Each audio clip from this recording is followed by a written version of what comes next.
Welcome back to Foundations of Christian Faith. We've discussed prayer and building a relationship with God. Today we focus on the other half of that conversation, reading the Bible every day. This isn't about guilt or homework. It's about opening a treasure chest.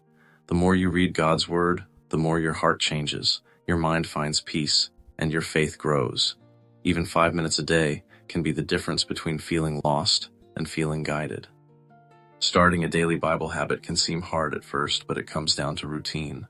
Choose a regular time and place. This is the most crucial step.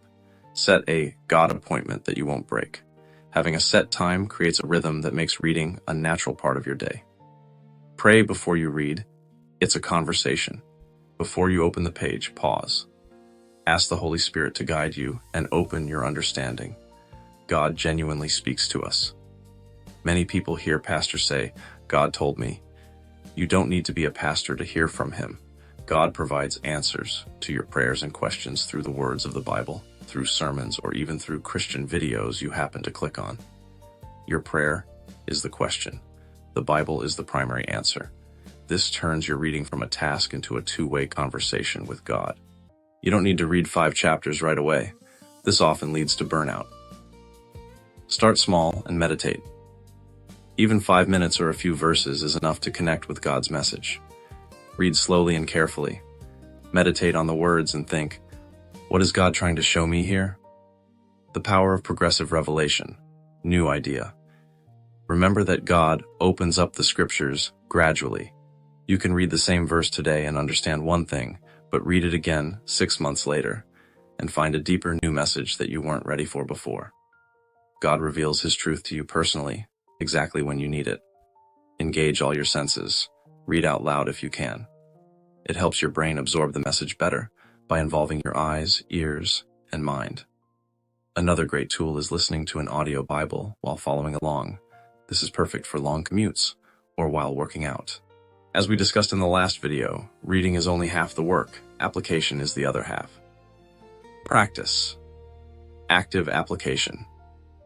After reading, ask yourself 2 questions. What did I learn about God's character today?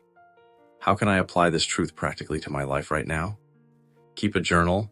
Journaling. Writing down what spoke to you is crucial. It's the difference between hearing a message and owning it. Write down those key verses and, most importantly, your action plan for that day. This ensures that every powerful word changes your heart and your habits. Don't be discouraged if you miss a day, struggle to understand a chapter, or feel distant sometimes. Faith is a journey, not a competition. Keep going. If you miss Tuesday, simply pick up on Wednesday. God's grace is bigger than your schedule. Seek support. Sometimes the Bible feels confusing. That's okay. Seek support from a Bible study group or a spiritual mentor at your church. Sharing your insights and questions with others enriches your entire journey. It's not just knowledge. Remember, daily Bible reading is not about checking a box or gaining academic knowledge. It's about encountering God himself. May God bless you as you intentionally build this life-changing habit. With every page you turn, your faith grows, and your life will be transformed by the light of his word. If these practical tips were helpful, please like this video and subscribe to our channel. Next Sunday at 10 a.m. Eastern Time, we dive into Module 3, Stories and Teachings. God bless your reading this week.